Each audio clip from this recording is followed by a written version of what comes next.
ಅಂದು ಡೆಡ್ಲೈನ್ ಕೊನೆಯ ದಿನ. ಅದರಲ್ಲೂ ಕೊನೆಯ ಕೆಲವೇ ಗಂಟೆಗಳು ಮಾತ್ರ ಉಳಿದಿತ್ತು. ಆಗಲೇ ದೇಶದ ಮೂಲೆ ಮೂಲೆಯಿಂದ 7,000ಕ್ಕೂ ಅಧಿಕ ಕಲಾವಿದರು ತಮ್ಮ ಡಿಸೈನ್ಗಳನ್ನು ಕಳಿಸಿಯಾಗಿತ್ತು. ಯಾವುದೇ ನಿರೀಕ್ಷೆ ಇಟ್ಟುಕೊಳ್ಳದೆ ಈ ಯುವ ಕಲಾವಿದ ಯಾವುದೇ ಒತ್ತಡಕ್ಕೆ ಒಳಗಾಗದೆ ತನ್ನ ಡಿಸೈನ್ ಅನ್ನು ಅಪ್ಲೋಡ್ ಮಾಡಿ ಸುಮ್ಮನೆ ತನ್ನ ಪಾಡಿಗೆ ಕೆಲಸಕ್ಕೆ ಹೊರಳಿದ್ರು.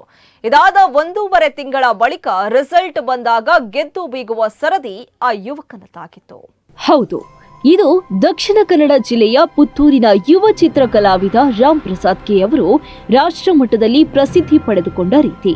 ಕೇಂದ್ರ ಸರ್ಕಾರದಿಂದ ಹೊಸ ರೂಪದಲ್ಲಿ ಜಾರಿಗೆ ತಂದಿರುವ ವಿಪಿಜಿ ಕೇಂದ್ರ ಸರ್ಕಾರ ಮನ್ರೇಗಾ ಯೋಜನೆಗೆ ರಾಮ್ ಯೋಜನೆಗೆ ಅಧಿಕೃತವಾಗಿ ಬಳಸಲಾಗುವ ಲೋಗೋವನ್ನ ನೀಡಿದ ಕೀರ್ತಿ ಪುತ್ತೂರಿನ ರಾಮ್ ಪ್ರಸಾದ್ ಮುಡಿಗೇರಿದೆ. ಕೇಂದ್ರ ಗ್ರಾಮೀಣಾಭಿವೃದ್ಧಿ ಇಲಾಖೆಯು ವಿಪಿಜಿ ರಾಮ್ಜಿ ಯೋಜನೆಗೆ ಬಳಸುವ ಲೋಗೋ ಡಿಸೈನ್ ಮಾಡಿಕೊಡುವ ಅವಕಾಶವನ್ನ ದೇಶವಾಸಿಗಳಿಗೆ ಮುಕ್ತವಾಗಿ ಒದಗಿಸಿತ್ತು. ಇದರಲ್ಲಿ ಪಾಲ್ಗೊಂಡ ರಾಮ್ ಪ್ರಸಾದ್ ತಮ್ಮದೇ ಕಲ್ಪನೆಯಲ್ಲಿ ಮೂಡಿಬಂದ ಲೋಗೋವನ್ನ ಕಂಪ್ಯೂಟರ್ ಪರದೆ ಮೇಲೆ ಚಿತ್ರಿಸಿ ಕಳುಹಿಸಿದ್ರು. ನೋಂದಣಿಯಾಗಿದ್ದ 7,000 ಲೋಗೋಗಳಲ್ಲಿ ಆಯ್ಕೆಯಾಗಿದ್ದು ಜೂನ್ 29ರಂದು ದೆಹಲಿಯಲ್ಲಿ ರಾಮ್ ಪ್ರಸಾದ್ ಬರೆದ ಲೋಗೋ ಅನಾವರಣಗೊಳ್ಳಲಿದೆ. ಈ ಸಂದರ್ಭ ಕೇಂದ್ರ ಸರ್ಕಾರ ರಾಮ್ ಪ್ರಸಾದ್ ಅವರನ್ನ ಸನ್ಮಾನಿಸಿ 50,000 ರೂಪಾಯಿ ನಗದು ಪುರಸ್ಕಾರ ನೀಡಿ ಗೌರವಿಸಲಿದೆ. ತಮ್ಮ ಜೀವನದಲ್ಲಿ ಮಾಡಿದ ಮಹೋನ್ನತ ಸಾಧನೆಯ ಖುಷಿಯೊಂದಿಗೆ ದಿಲ್ಲಿಗೆ ಹೋಗಲು ಸಜ್ಜಾಗಿ ನಿಂತಿದ್ದಾರೆ. ಹೇಳಿ, ಹೇಗೆ ಅನಿಸ್ತಾ ಇದೆ? ಖುಷಿ ಉಂಟು. ನನ್ನ ಲೋಗೋ ಈಗ ವಿಕಸಿತ್ ಭಾರತ್ ಆಕ್ಟ್ ಏನಿದೆ ಅದಕ್ಕೆ ಇನ್ನು ನನ್ನದು ಐಡೆಂಟಿಟಿ ಆಗಿ ಇನ್ನು ಮುಂದೆ ಇರ್ತದೆ.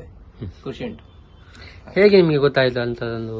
ಇದು ನಾನು ಆನ್ಲೈನ್ ಇಂಟರ್ನೆಟ್ ನಲ್ಲಿ ನೋಡಿದ್ದೆ. ಆಗ ಒಂದು ಪೋಸ್ಟರ್ ನೋಡಿದ್ದೆ, ಹೀಗೆ ಕಾಂಪಿಟೇಷನ್ ಉಂಟು ಅಂತ.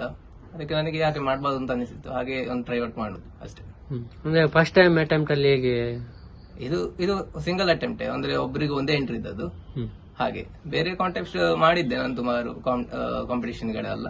ಕೆಲವೊಂದ್ರಲ್ಲಿ ಸಿಕ್ಕಿದ್ದು, ಕೆಲವೊಂದ್ರಲ್ಲಿ ಸಿಗ್ಲಿಲ್ಲ. ಇದು ಸಿಕ್ಕಿದ್ದು ಖುಷಿ ಉಂಟು. ಅಂದ್ರೆ ಸಬ್ಮಿಷನ್ ಗೆ ಫೈನಲ್ ಡೇ ಇರುವಾಗ ಮಾಡಿದ್ರ ಅಂತ? ಹೌದು. ಅದು ಏನಂತ ಹೇಳಿದ್ರೆ ಡೆಡ್ ಲೈನ್ ಇತ್ತು. ಡೆಡ್ ಲೈನ್ ದಿನವರೆಗೂ ಹಿಂದಿನ ಲಾಸ್ಟ್ 1 ವೀಕ್ ನಾನು ಪ್ರಾಕ್ಟೀಸ್ ಮಾಡ್ತಾ ಇದ್ದೆ. ಆ ಕಾನ್ಸೆಪ್ಟ್ ಯಾವ್ದು ನಂಗೆ ಸ್ಯಾಟಿಸ್ಫ್ಯಾಕ್ಷನ್ ಆಗಿರ್ಲಿಲ್ಲ ಆಯ್ತು.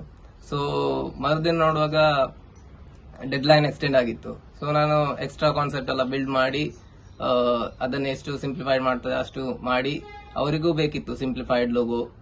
ಮತ್ತು ಈಗ ಇಲಸ್ಟ್ರೇಷನ್ ಮಾಡ್ಲಿಕ್ಕೆ ಆಗುದಿಲ್ಲ ಲೋಗೋದಲ್ಲಿ. ಸೊ ನಾನು ಒಂದು ಆಪ್ ಐಕನ್ ಅಲ್ಲೂ ಕಾಣುವ ರೀತಿ ಮತ್ತು ದೊಡ್ಡ ಫ್ಲೆಕ್ಸ್ ಅಲ್ಲಿ ಕಾಣುವ ರೀತಿಯ ಒಂದು ಇಂಪ್ಯಾಕ್ಟೇಬಲ್ ಲೋಗೋ ಅನ್ನು ಡಿಸೈನ್ ಮಾಡಿ ಫೈನಲ್ ಡೇನೆ ಲಾಸ್ಟ್ 1 ಗಂಟೆ ಇರುವಾಗ ಸಬ್ಮಿಷನ್ ಮಾಡಿದಂಥದ್ದು.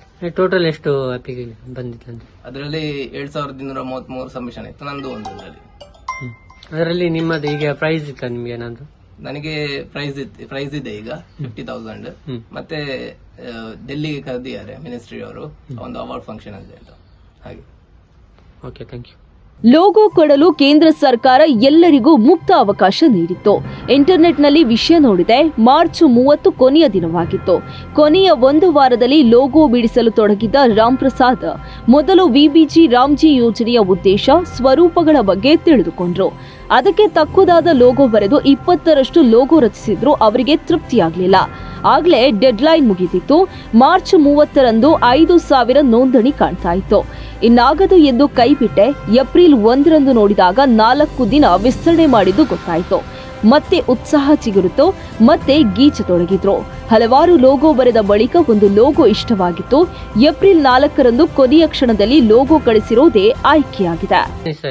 ಖುಷಿ ಆಗ್ತಾ ಉಂಟು. ಹೇಗೆ ಅವರು ಇನ್ವಾಲ್ವ್ ಆಗಿದ್ರು? ತುಂಬಾ ಸಣ್ಣರೋಗಲಿ ಕಾಂಪಿಟೇಷನ್ ಅಲ್ಲೆಲ್ಲ ಭಾಗವಹಿಸೋದು. ನಾವು ಸಪೋರ್ಟ್ ಮಾಡಿ ಗಣೇಶೋತ್ಸವ ಸ್ಟಾರ್ಟ್ ಆಗೋದು, ಗಣಪತಿ ಚಿತ್ರ ಬಿಡಿಸೋದು. ಅಲ್ಲಿಂದ ಕಾಲೇಜ್, ಹೈಸ್ಕೂಲ್ ಅಲ್ಲಿ, ಕಾಲೇಜ್ ಎಲ್ಲ ಫಸ್ಟ್ ಬಂದಿದೆ ಕಾಲೇಜಿಗೆ. ನಾವು ವಿವೇಕಾನಂದ ಇಂಗ್ಲಿಷ್ ಕನ್ನಡ ಮೀಡಿಯಂ ಶಾಲೆಯಲ್ಲಿ SLC ಅಲ್ಲಿ ಫಸ್ಟ್, ಆರ್ಟಲ್ಲಿ ಫಸ್ಟ್, ಕಾಲೇಜಲ್ಲೂ ಸಹ ಆಗಿ ವಿವೇಕಾನಂದ PU ಕಾಲೇಜಲ್ಲಿ ಕಾಲೇಜಿಗೆ ಫಸ್ಟ್. ಇದರಲ್ಲಿ ಭಾಗವಹಿಸಿದ್ರು ನಿಮ್ಗೆ? ಭಾಗವಹಿಸಿ ಕಾರಣ ಅಂತ ಅವನು ಅದೇ ಇದಕ್ಕೆ ಕೇಳಿದ್ದ, ನನಗೆ ಆರ್ಟಿಕ್ ಆಗಬೇಕು ಅಂತೇಳಿ. ಹಾಗೆ ಮೈಸೂರು ಬೇಡ, ದೂರ ಆಗ್ತಂದು ನಾವು ಇಲ್ಲಿ ಮಂಗಳೂರಲ್ಲಿ ಹಾಕಿದ್ದು.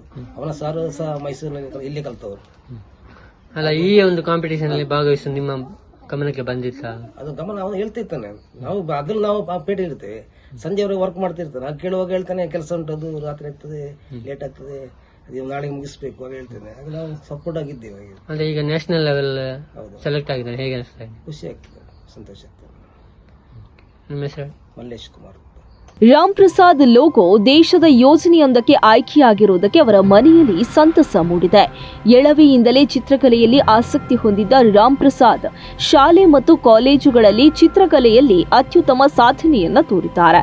ಮಂಗಳೂರಿನ ಮಹಾಲಸ ಕಲಾ ಶಾಲೆಯಲ್ಲಿ ಕಲಾ ಶಿಕ್ಷಣವನ್ನ ಪಡೆದಿದ್ದು ಸದ್ಯ ಡಿಸೈನಿಂಗ್ ಫೀಲ್ಡ್ನಲ್ಲೇ ಗುರುತಿಸಿಕೊಂಡಿದ್ದಾರೆ.